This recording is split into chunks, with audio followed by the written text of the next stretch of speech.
tes cheveux s'étalent comme un soleil d'été, et que ton oreiller ressemble au champ de blé. Quand l'ombre et la lumière dessinent sur ton corps des montagnes et des forts, et des aules au trésor. Que je t'aime, que je t'aime, que je t'aime, que je t'aime, que je t'aime, que je t'aime. Quand tes mains voudraient bien, quand tes doigts n'osent pas, quand ta pudeur dit non d'une toute petite voix, que je t'aime, que je t'aime, que je t'aime, que je t'aime, que je t'aime, que je t'aime. Johnny Hallyday, que je t'aime. Une chanson d'amour, n'est-ce pas?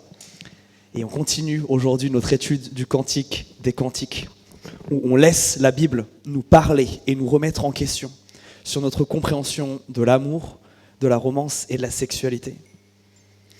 Et aujourd'hui, on va développer une idée qui est fondamentale. Cette idée, c'est la suivante. C'est que s'aimer vraiment, c'est s'unir. S'aimer, c'est s'unir. Et le texte qu'on va voir aujourd'hui va nous parler à la fois de mariage et de sexualité. L'union des vies et l'union des corps. Alors, je préfère tout de suite vous faire une petite mise en garde. Le texte va, par une certaine poésie, un certain nombre d'images, nous parler de sexualité. Je vais tenter de rester sobre pour ne pas heurter la sensibilité des uns et des autres. Mais en même temps, on va vraiment étudier le texte. Et on va donc parler aussi de sexualité. Alors, aujourd'hui, on va beaucoup lire. On va faire le chapitre 3 et le chapitre 4 en entier.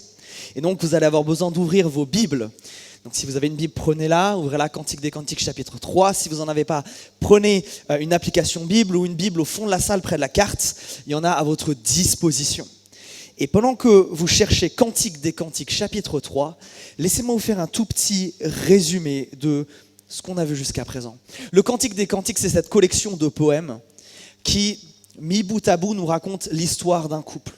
Puis, dans le premier chapitre, versets 1 à 6, on a vu un petit peu leur rencontre, on les a vus tomber amoureux, être attirés l'un par l'autre. Après, on a vu leur premier date, leur premier rendez-vous amoureux et qu'est-ce qui s'y était passé.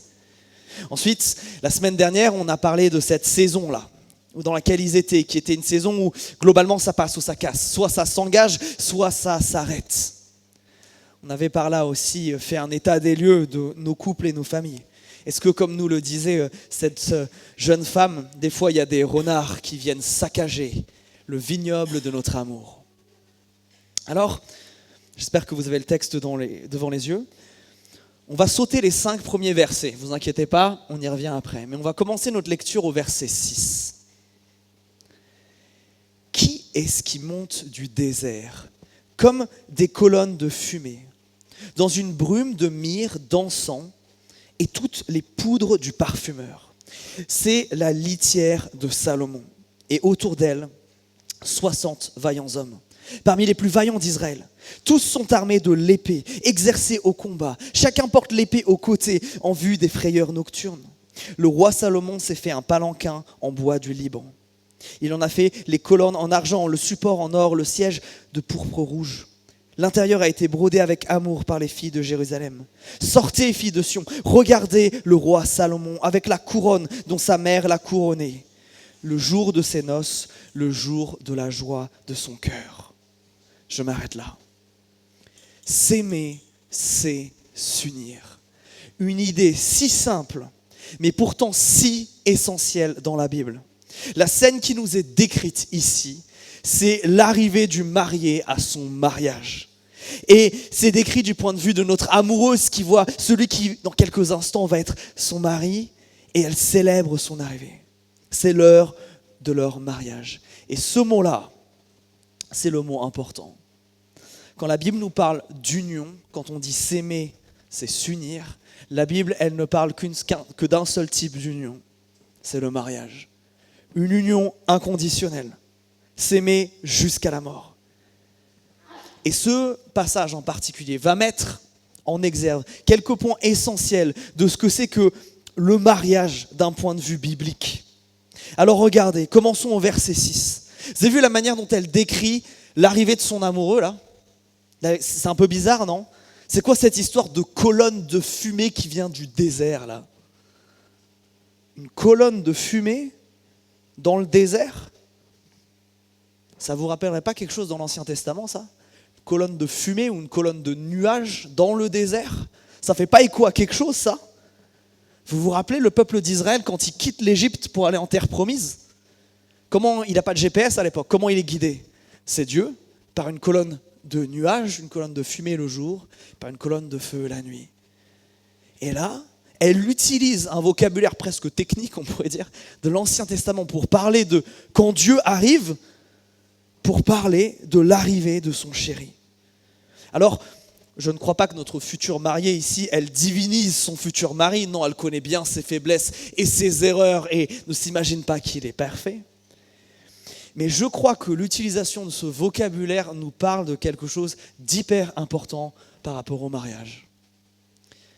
Nous croyons que le mariage, c'est un moment solennel et un moment qui est profondément spirituel.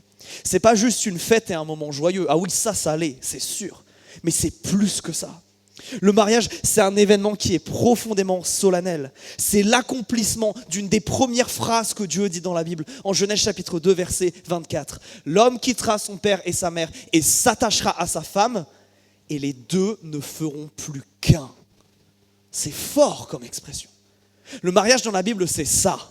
C'est deux qui deviennent un. S'aimer, c'est s'unir. C'est pour ça que dans notre compréhension chrétienne des choses, le mariage, c'est si important. C'est quelque chose de si fort. C'est le moment où on cesse d'être deux et on devient une entité.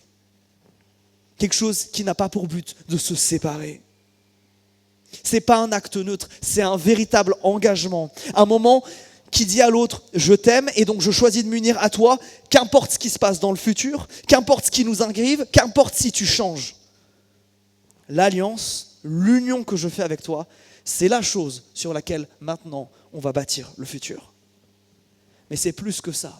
C'est à la fois solennel et spirituel, je vous ai dit pourquoi. Parce que dans Éphésiens chapitre 5, verset 32, l'apôtre Paul nous dit quelque chose d'extrêmement fort par rapport au mariage. C'est que le mariage, c'est pas que la représentation de l'amour de deux personnes entre elles, d'un homme et de sa femme, c'est quelque chose de plus que ça.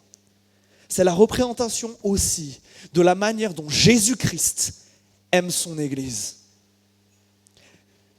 Et ça, c'est vachement fort. Le mariage, c'est pas 100% à propos de nous et de notre amour réciproque. Le mariage, ça dénote quelque chose d'encore plus grand. L'amour de Jésus pour son Église. Le mariage humain, c'est une image, un reflet de cet amour encore plus grandiose et bien plus fort qui existe entre Jésus et son Église. Et le but du mariage humain, dans ses engagements et dans ce qu'il représente, a pour but d'imiter la manière dont Jésus-Christ aime son Église. Oui, le mariage, c'est pour ça que c'est aussi un moment spirituellement important. Parce que par notre manière de vivre à ce moment-là, on choisit de représenter la manière dont Jésus aime son Église. Waouh! Et c'est à cause de ces deux choses. Parce que le mariage est cet engagement solennel où deux deviennent un, et parce que ça représente l'amour de Jésus-Christ, que dans la Bible, on a un sérieux problème avec le divorce. C'est pour ça que dans la Bible, il nous est carrément dit que Dieu est le divorce. Parce que c'est briser des vies, c'est briser une unité et la casser en deux. C'est briser des liens qui ont été tissés entre des cœurs, entre des vies, entre des corps. C'est détruire ceux qui se laissent aller à cela. Mais c'est aussi au final faire voler en éclats une incarnation de l'amour de Dieu, un signe visible de son amour.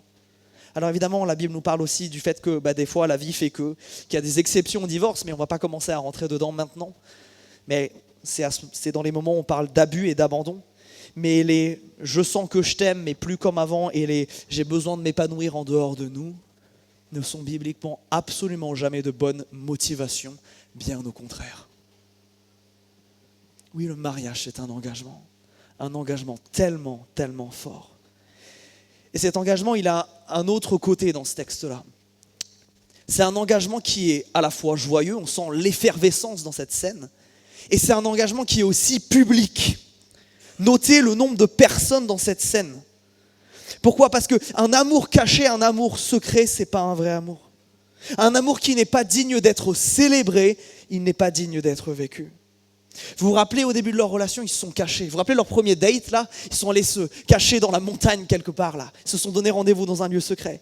Et petit à petit, ils se sont rapprochés. Et petit à petit, ils se sont vus dans un contexte un peu plus public. Vous vous rappelez peut-être de la semaine dernière où il était allé jusqu'à sa maison. Petit à petit, cet amour se montre.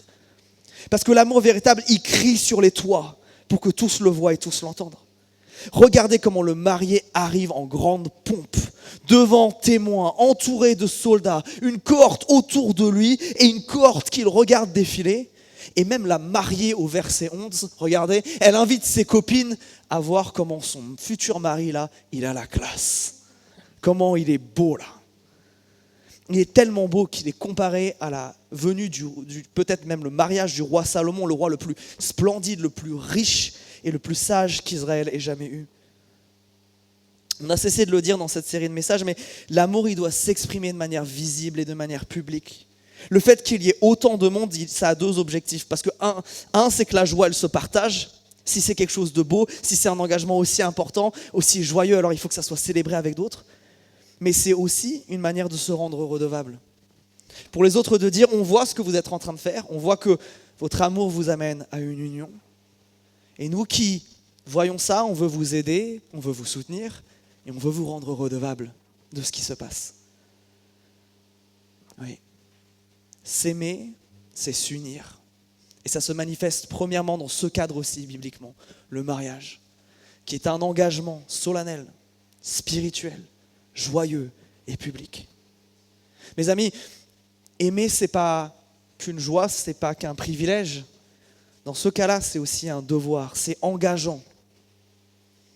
Alors ça, peut-être ça vous parle, vous qui avez pour désir et projet de vous marier, vous qui êtes peut-être en couple ou peut-être pas encore. Est-ce que vous réalisez ce que ça veut dire se marier? De faire de deux un, de maintenant être une unité. De par votre manière d'être, votre manière de vous aimer, refléter la manière dont Jésus aime son Église. C'est pas rien comme engagement.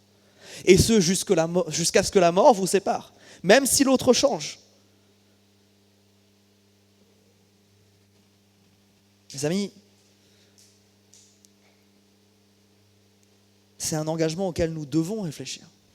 Et peut-être vous qui êtes mariés, peut-être que c'est le moment d'y réfléchir. Est-ce que vous avez oublié ça? Que le mariage, c'est cet engagement fort qui est censé montrer comment Christ aime son Église. Est-ce que vous célébrez encore cet amour avec la même force qui est ici? Il y a un dernier point dans ce mariage que j'aimerais évoquer. On dit souvent que, alors, le mariage, c'est un événement ici, et je crois de manière générale, qui est profondément genré. Qu'est-ce que je veux dire par là? On a pour habitude de dire que le mariage, c'est le jour de la mariée. C'est son jour à elle, et c'est vrai, c'est là où on met en valeur sa féminité, un certain nombre de ses traits, et ça c'est super. Mais là, on a quelque chose d'un peu inhabituel. On nous parle beaucoup plus de lui que de elle. On nous parle de lui au travers de son regard à elle ici. Et ça me permet de faire une espèce d'aparté dans tout ça, pour vous parler particulièrement à vous, messieurs. Dans un siècle où des journalistes sont capables d'affirmer que tous les hommes sont des violeurs potentiels, que des pseudo-scientifiques nous abreuvent de concepts comme la masculinité toxique, tentative maladroite de qualifier et de décrire des abus qui sont réels, mais qui amènent à démoniser toute masculinité, à la voir comme quelque chose de négatif et de pas bien, qui résulterait plus de la chute que de la volonté de Dieu. Mes amis, ces versets-là sont une ode à votre masculinité. C'est une ode à la masculinité. Regardez, le marié est loué pour sa prestance, la manière dont il arrive, pour la force qu'il manifeste, par le fait qu'il soit présenté comme le chef d'une troupe de guerriers. Pourquoi on nous décrit là, les gars qui l'accompagnent avec autant de détails? Regardez, ça prend 2 versets. Pourquoi on passe autant de temps pour nous montrer ça? Parce que si ces gars-là accompagnent le marié, qu'est-ce que ça dit de la force du marié, de l'honneur du marié? On nous les présente là comme des guerriers surentraînés. Mais attention, une force qui n'abuse pas, mais une force qui protège, comme nous le dit le verset 8. Une force qui protège des frayeurs de la nuit. Une force qui sera, au travers du mariage, un service pour une famille et pour une épouse, qu'elle le reconnaisse ou non, pour la servir et pour l'aimer. Regardez, il est loué pour sa capacité à se débrouiller. Il a construit lui-même le trône sur lequel il se pavane au verset 9. Le trône, et démontrant ainsi sa capacité à pourvoir pour sa famille, mais aussi sa capacité à s'investir, notamment financièrement. Bah oui, l'or, l'argent et le bois du Liban, ça coûte une blinde. Un homme aussi ici qui fait des choix et qui les assume devant tous, qui se montre au monde en disant « Celle vers qui j'avance, c'est ma femme et j'en suis fier ». Prestance, protection, capacité à pourvoir et à faire des choix. Autant de traits qui sont mis en valeur ici. Autant de choses qui sont inscrites en vous, messieurs, par Dieu et qui ont le droit, oserais-je dire, le devoir de se manifester dans vos vies et dans vos mariages. Messieurs, ne laissez personne contraindre votre masculinité. Elle est belle, elle est bonne et elle est nécessaire à vos mariages. Elle a été créée par Dieu. Mesdames, parce qu'il faut que je vous parle un moment à vous aussi. Est-ce que vous célébrez la masculinité de vos hommes ? Votre langue a un pouvoir de vie ou de mort sur eux, littéralement. Est-ce que vous avez conscience, est-ce que vous êtes conscient dans ce cas présent de devoir être des instruments de bénédiction ? Est-ce que, messieurs, votre force, votre prestance, vous la laissez s'écrouler ou vous en abusez ? Ou est-ce que vous l'utilisez pour servir comme Jésus-Christ vous l'a demandé ? S'aimer, c'est s'unir. Le mariage, c'est cette union. Et dans cette union va pouvoir se vivre le symbole le plus fort du mariage. Ce n'est pas l'anneau au doigt, bibliquement parlant, c'est la sexualité. Et là, on va commencer à rentrer dans cette partie-là. Alors pour ça, il faut qu'on revienne sur les versets que j'ai volontairement esquivés au début de ce texte. Alors je vais vous les résumer, vous pouvez les regarder et les lire pendant que je vous les résume, mais dans ces versets 1 à 5, notre amoureuse, ils ne sont pas encore mariés à ce moment-là, elle fait un rêve ou plutôt un cauchemar, dans lequel elle ne trouve plus son amoureux. Elle est désespérée et elle va tenter de le retrouver. Elle cherche partout et ne le trouve pas. Alors elle va même aller jusqu'à trouver les gardes de la ville qui patrouillent, mais eux aussi ne l'ont pas vu. Et au verset 4, finalement elle le trouve et elle dit ces mots extrêmement forts. « Je l'ai saisi et je ne le lâcherai plus. » Quelle belle expression, n'est-ce pas ? De son envie de s'unir à lui. Et on comprend dans la suite de ce verset que ce qu'elle désire, c'est non pas seulement être dans sa présence, mais être en intimité avec lui. Une union des vies, c'est ne plus jamais se lâcher, mais c'est aussi une union des corps. Et à ce moment-là, à la fin du verset 4, regardez, elle se réveille et elle est tout chamboulée parce qu'elle vient de vivre et elle entonne ce refrain que vous connaissez maintenant parce qu'on l'a déjà vu.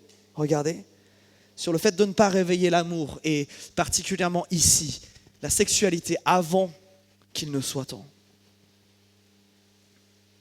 En fait, dans le Nouveau Testament, la sensation que vit cette femme, on l'appelle brûler de désir. Ce n'est pas une mauvaise chose d'être chaud, si vous me permettez de filer l'expression. Tant que nous ne sommes pas consumés par nos envies. Désirer l'union de ma vie et de mon corps avec l'autre, c'est une très, très bonne chose. Mais c'est comme un feu. Un feu, ça peut être merveilleux quand c'est dans un beau cadre qui s'appelle une cheminée. Alors là, il éclaire la pièce, il remplit les choses d'une douce et d'une belle chaleur. Mais s'il arrive au milieu d'une forêt, qu'est-ce qui se passe ? Tout s'embrase et tout brûle. C'est la vision biblique de la sexualité, c'est ça. Elle est belle, mais dans un cadre, dans une temporalité et dans un moment qui s'appelle le mariage. Alors oui, mes amis, la sexualité, c'est l'expression la plus forte qui puisse exister de l'unité, de l'union de deux êtres. Parce que ce n'est pas simplement du physique. Et c'est pour ça que pour nous chrétiens, la sexualité hors du cadre de l'union, l'amour manifesté physiquement hors de cette union, ça n'a pas de sens. Ça serait comme prendre le symbole de la mort de Jésus-Christ et de sa résurrection qui est la Sainte Seine, sans comprendre ce que ça veut dire. Ça serait comme prendre le symbole de notre appartenance et notre union avec Jésus-Christ qui est le baptême, se faire baptiser sans connaître le Jésus pour lequel on fait cela. La sexualité sans le cadre du mariage, c'est exactement la même chose. Et c'est pour ces raisons théologiques importantes que nous défendons cette position. Mais pour les plus pragmatiques d'entre nous, une pléthore d'études, quantité délirante d'études devrais-je dire, sur le sujet nous montre que la sexualité vécue avant le mariage, même avec la personne avec qui on va se marier, a un impact incroyablement négatif sur le couple et sur sa vie sexuelle. Bien plus, on note une corrélation étrange entre la sexualité hors mariage et les divorces. À ceci, on pourrait aussi ajouter que, et c'est ce que le texte va nous illustrer dans la suite de ce qu'on va lire, la sexualité, pour se vivre avec joie, elle doit se vivre dans une sécurité émotionnelle et affective. Et celle d'une union paraît pas mal, dans une promesse d'un amour inconditionnel. Oui, ça semble être le bon cadre pour des belles choses comme ça, pour se développer. Mais également que la sexualité, c'est pas quelque chose d'automatique. C'est quelque chose qui s'apprend, qui nécessite d'apprendre à connaître l'autre. Quelque chose comme tous les aspects d'une relation qui est loin d'être parfait au départ et qui est amené, à force de travail, à s'épanouir. Quel meilleur cadre que celui d'une union indissociable pour vivre cela? Alors oui, la sexualité, c'est beau. C'est ce symbole magnifique de notre union. Et dans la Bible, c'est vécu comme quelque chose de joyeux. Et c'est ce que je veux vous montrer maintenant. Parce que le chapitre 4, c'est que ça. Le chapitre 4, qu'on va lire maintenant, c'est leur nuit de noces. Et je vais vous expliquer ce qui s'y passe, parce que peut-être que, je ne sais pour quelle raison, puisqu'il peut y en avoir plusieurs, vous êtes arrivés dans cette église ou dans votre connaissance de la chrétienté avec cette idée qu'on a peur de la sexualité et qu'on voit ça comme quelque chose d'extrêmement dangereux ou extrêmement mauvais. Et je veux vous montrer pour une fois peut-être un texte qui met ça en valeur d'une manière jolie. Alors imaginez-vous, la cérémonie de mariage vient de se terminer et nos amoureux partent. Ils partent joyeusement vers leur chambre nuptiale. Un mélange de joie, d'excitation, de peur peut-être de l'inconnu se mêle sans doute en eux. Et alors lui prend la parole, chapitre 4, verset 1, et il lui dit « Que tu es belle mon ami, que tu es belle. Tes yeux sont des colombes derrière ton voile. » Oui, à ce moment-là, elle doit sans doute avoir encore son voile qui la cache le jour de son mariage. Sa beauté, elle l'a comme réservée pour son mari. Pour le moment, il ne voit que ses yeux. Et si vous avez été attentif depuis le début de cette série, vous revoyez cette image qu'on a déjà commentée plusieurs fois, où il compare ses yeux à une colombe. Il les aime, ses yeux. Il plonge son regard dans le sien et il affirme la beauté de ses yeux. Puis il soulève son voile et là, ses cheveux se détachent et il s'exclame « Ta chevelure est comme un troupeau de chèvres qui dévalent les monts du Galade. » Il aime sa chevelure bouclée. Parce que lorsque ses cheveux tombent en cascade sur ses épaules, leurs boucles sont semblables à des petites chèvres qui descendraient leur montagne en sautillant. Cette remarque, elle doit sans doute la faire rire, ou lui plaire, ou un peu des deux, parce que alors elle se met à sourire, et lui s'exclame vers ses deux « Tes dents sont comme un beau troupeau de brebis à tombe, qui remontent du bain, chacune à sa jumelle, aucune n'en est privée. » Dans un temps où les soins dentaires n'existent pas, il se réjouit de voir que sa bien-aimée a toutes ses dents et qu'elles ne sont pas distordues. Alors, maintenant qu'elle sourit, il voit aussi ses lèvres et il s'attarde sur son sourire. Tes lèvres sont comme un cordon écarlate et ta bouche est jolie. Son sourire, couplé sans doute ici à une touche de maquillage, la rend encore plus belle. Et face à une telle poésie, face à de tels compliments, notre jeune mariée ne reste pas indifférente. Elle apprécie et elle rougit. Et alors lui, il trouve ça vraiment mignon et il affirme « T'as joué comme une moitié de grenade derrière ton voile. » Son regard descend et il voit maintenant son cou et il s'exclame « Ton cou est comme la tour de David, bâtie pour être un arsenal. Les 1000 boucliers y sont suspendus, tous les carquois des guerriers. » Alors, derrière cette image se cache, je ne crois pas, une description physique, mais il faut plutôt comprendre ce que ces choses représentent. Notre marié, c'est un simple berger, on l'a vu plusieurs fois, c'est pour ça qu'il nous parle de brebis, c'est pour ça qu'il nous parle de cordons, de choses de sa vie quotidienne, et il voit ces grandes tours de défense qu'il y a partout dans le territoire d'Israël, qui sont grandes et majestueux, symboles de force et de dignité. Et je crois que c'est ça qu'il voit dans son épouse. Et on nous dit, alors il y a cette image bizarre de bouclier accroché là, Eh bien, oui, en temps de paix, les boucliers, les armes de guerre, ils sont accrochés au sommet des tours, parce que c'est la paix, et ça montre à tout le monde que si c'est accroché, si personne ne les manipule, c'est que nous sommes en temps de paix. Et je crois que la comparaison ici, elle est sans doute avec des colliers qu'elle a autour du cou. Et c'est une manière pour lui de dire, cette sexualité qui a pu être une tension entre nous jusqu'à présent, maintenant c'est quelque chose qui va pouvoir s'épanouir dans la paix, comme le royaume qui est en paix quand les boucliers sont accrochés. Alors, après les colliers, c'est les vêtements qui tombent, et là, il contemple le buste de son épouse et s'exclame dans un souffle, « Tes deux seins sont comme deux petits jumeaux d'une gazelle qui paissent parmi les lys. Avant que souffle la brise du jour et que les ombres fuient, j'irai à la montagne de la myrrhe, à la colline de l'encens. Tu es toute belle, mon ami. En toi, pas de défaut. » Le verset 6, peut-être qu'il vous paraît connu, parce qu'on l'a vu la semaine dernière. Il est étrangement similaire au chapitre 2, verset 17. Là où elle le rembarrait, là où elle lui mettait un stop, c'est exactement la même expression qui est utilisée là. Et peut-être dans un esprit, peut-être un petit peu de séduction ou de provocation, il lui signifie que maintenant ce n'est pas le temps du stop, c'est le temps de se réjouir, et que leur sexualité, le temps d'être intime l'un avec l'autre est arrivé. Et c'est la fin de ce verset 6 qui nous montre ça de manière imagée, son intention de descendre plus bas et de passer à l'acte. Et il va lui faire cette belle déclaration au verset 8. « Viens avec moi du Liban, ô marié, viens avec moi du Liban, regarde au sommet de l'Amana, au sommet du Séhir et de l'Hermon, des tanières des lions, des montagnes des léopards. » Ici, de manière imagée, encore une fois, il l'invite à le rejoindre dans cette aventure qu'est la sexualité, à gravir cette montagne ensemble, à partager un moment d'intimité et de plaisir. Et la suite va être encore plus graphique, alors je vais m'éloigner un petit peu du texte et essayer de vous résumer ce qui est dit là. Dans la suite de ce chapitre, au verset 9, il va commencer à utiliser une expression qu'il va utiliser beaucoup par la suite, il va l'appeler « Ô mariée, ma sœur ». Alors il ne faudrait pas voir derrière cela que ce mariage serait un mariage incestueux, mais c'est une expression courante dans la poésie du Moyen-Orient ancien, désignant justement l'intimité grandissante entre deux personnes, où maintenant c'est plus des étrangers, ils font partie de la même famille, et il y a une intimité familiale, et c'est une manière d'exprimer cela. Alors au verset 10, ils commencent à découvrir leur corps, au verset 11, ils commencent à s'embrasser, ils se délectent de tout ça. Et au verset 12, il compare son épouse à un jardin ou à une source, mais auquel on n'aurait pas accès. Et ce jardin, sa description, elle nous en est faite au verset 13 et 14, et cette source, sa description, elle nous en est faite au verset 15. Ils ont l'air beaux, il a l'air beau ce jardin, elle a l'air incroyable cette source. Et derrière ces deux images, il veut parler des organes génitaux de son épouse, qui jusqu'à présent étaient inaccessibles, étaient clos, et il anticipe avec joie la sexualité à venir.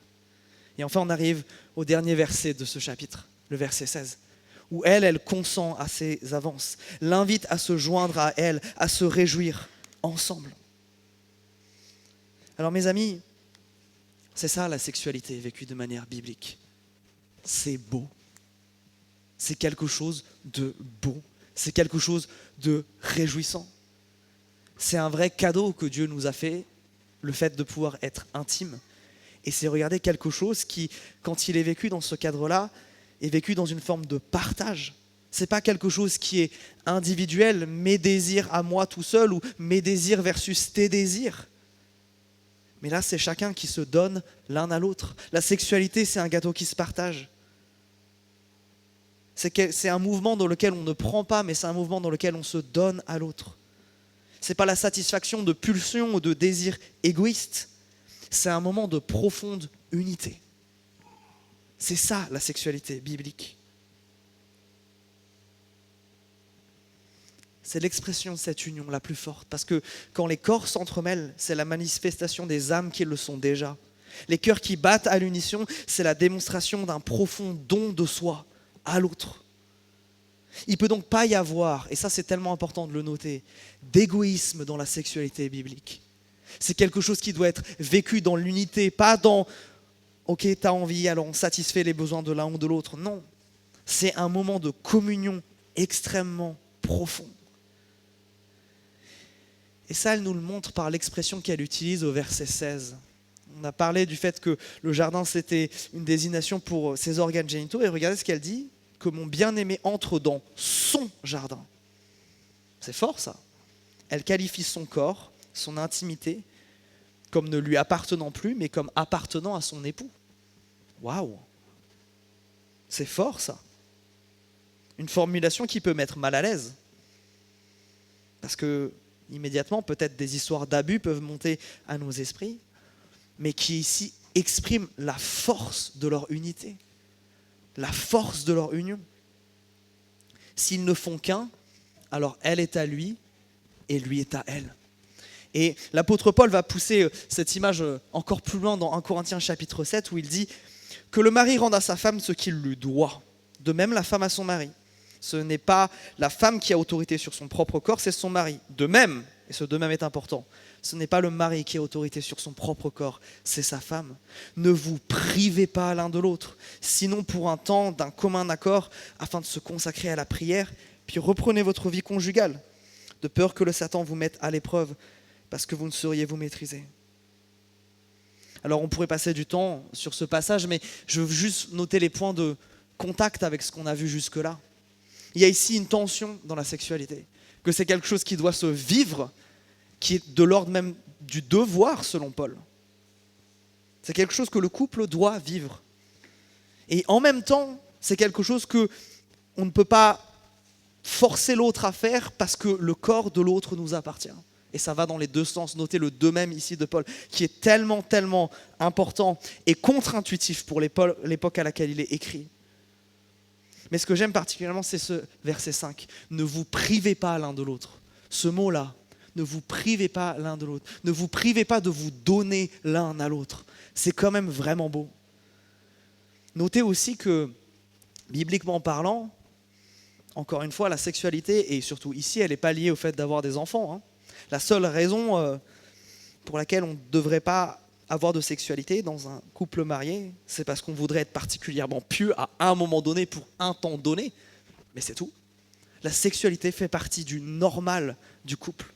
Quelque chose de beau, c'est un cadeau fait par Dieu. Et un cadeau, on l'utilise, on le partage ensemble. Alors, peut-être que ça amène peut-être une tension parce que le désir sexuel, il n'est pas pareil chez tout le monde. Et ça, c'est vrai. Généralement, messieurs, vous avez un peu plus un appétit sexuel développé que mesdames. Mais comme on est invité à partager ça, est-ce que ici le texte aurait quelque chose à nous apprendre sur tout ça? Moi, je suis marqué par la manière dont Salomon prend soin de son épouse. Le romantisme presque poussé à l'extrême dans ce texte. À quel point il ne lui dit pas « Allez, viens, on y va, mais je t'aime. Tu es belle. » Regardez tout ce qu'il affirme par rapport à son épouse. Regardez combien il lui dit qu'il l'apprécie. Je crois que cette femme, si elle a des complexes, il les a complètement détruits ici. Il ne lui dit pas « T'es la plus belle des femmes » parce que je pense qu'elle ne le croirait pas. Mais il lui dit tout ce qu'il aime chez elle. Il lui dit pas « Mais si, tu sais que t'es belle. Mais tu sais tout ça, on se l'est déjà dit 20 fois. » Non, regardez comme il est spécifique. Regardez comme il est romantique. Rappelez-vous la force du compliment qui, comme un encouragement, s'il n'est pas spécifique, perd de sa valeur et de sa crédibilité. Notez qu'il l'invite. Il lui fait une invitation au verset 8. C'est tellement important ça. L'idée de la sexualité comme une invitation. Quand on invite quelqu'un à faire quelque chose, on veut lui donner envie de participer à cette activité. On ne lui dit pas juste viens.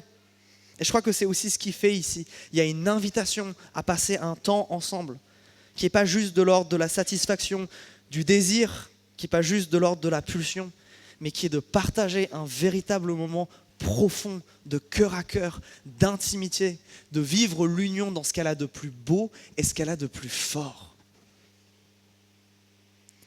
Alors ce texte se termine en fait dans le premier verset du chapitre 5, où lui se réjouit qu'elle ait maintenant accepté son invitation et il nous dit à quel point il apprécie ce moment. Mais la dernière ligne du verset 1, regardez, tout d'un coup, le temps, il y a quelque chose qui change là. On passe à la deuxième personne du pluriel. On n'est plus dans le je et dans le tu là, alors qu'on est censé être depuis le départ dans l'intimité de ce couple-là. Vous avez vu ce changement-là là? C'est comme si c'était l'avis final de l'auteur, l'avis final de ce que Dieu avait à dire sur tout ce qui venait de se passer là dans ce texte. Mangez, amis, buvez, enivrez-vous de caresses. C'est tellement beau, c'est tellement fort. Une expression si belle pour dire que oui, la sexualité est bonne, que Dieu l'approuve, qu'il n'y a pas de honte dans tout ça, mais que c'est quelque chose qui nous est donné et sur lequel qu'on est censé utiliser quelque part. Alors, vous avez vu qu'on n'a pas beaucoup parlé de Jésus dans cette prédication. On a beaucoup parlé de nous, c'est normal, c'est ce que le texte nous amenait à dire. Mais rappelez-vous l'idée forte que je vous ai donnée au tout début. S'aimer, c'est s'unir. Et ça, il y a quelque chose par rapport à Jésus. Évidemment pas de la même manière. Mais il y a quelque chose de cet ordre-là. Si s'aimer, c'est s'unir, alors comment on peut aimer Dieu? Comment Dieu peut nous aimer? Je crois que c'est ce qui s'est passé. Par le baptême, par la Sainte Seine, c'est des moyens par lesquels nous nous unissons à Christ, par lesquels nous démontrons le fait qu'il s'est passé quelque chose avec ce Jésus, qu'on peut être en contact, qu'on peut être aimé par lui et l'aimer lui en retour. Oui, on peut être uni avec Jésus, pas de la même manière qu'on est uni dans un couple, mais il y a une union qui est possible. Pourquoi ça, c'est fondamental? Parce que être aimé par Christ et aimer Christ, c'est la seule chose qui peut combler le vide qui est là. La grande erreur de notre monde, c'est de croire qu'un autre être humain peut remplir le trou qu'il y a là. Ceux qui sont seuls croient généralement que c'est quelqu'un d'autre jusqu'à ce qu'ils se marient. Et ceux qui sont mariés croient que c'est quand l'autre changera, alors aura réglé ces autres trucs-là, qu'enfin mon cœur pourra être comblé. C'est profondément faux, c'est profondément dangereux. Ça fait peser une pression sur les épaules de l'autre, de quelque chose qu'il ne pourra jamais, au grand jamais, accomplir. La seule personne qui peut combler ce trou béant que tous les êtres humains ont, c'est Jésus-Christ. Parce que l'autre ne sera jamais parfait. Parce que l'autre nous décevra toujours à un moment ou un autre. Parce que l'autre, même s'il essaye de toutes ses forces, n'arrivera pas à nous aimer de manière inconditionnelle. La seule personne qui fait ça, c'est Jésus. La seule personne que tu peux offenser en vivant ta vie, en péchant, en faisant le mal, et qui t'accueillera toujours les bras ouverts sans aucune réticence, ça sera Jésus. Oui, et c'est pour ça que tout ce qu'on vient de voir en parlant de mariage et de sexualité et d'amour qui s'exprime par l'union, ce ne sont que des pâles copies de cette réalité encore plus grande que Jésus-Christ nous aime.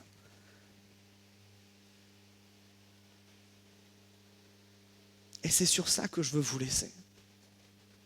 Vous êtes aimés de Dieu, d'un amour pas exprimé de la même manière, mais beaucoup plus intense que ce qu'on vient de voir dans ce texte. L'amour de Jésus pour vous, il se manifeste déjà et il s'est manifesté surtout par un événement. Le fait que malgré vos fautes, malgré le mal que tous nous faisons, et qui l'offensent profondément, ils choisissent quand même de vouloir être en union avec nous. Et ça a conduit Jésus à mourir sur une croix. Sur cette croix, c'était toi qui devais y être. C'est toi qui devais être accroché. Mais c'est lui qui est allé, parce qu'il t'aime grand comme ça. Et mes amis, on ne peut pas être insensible à une déclaration d'amour aussi forte que celle-là.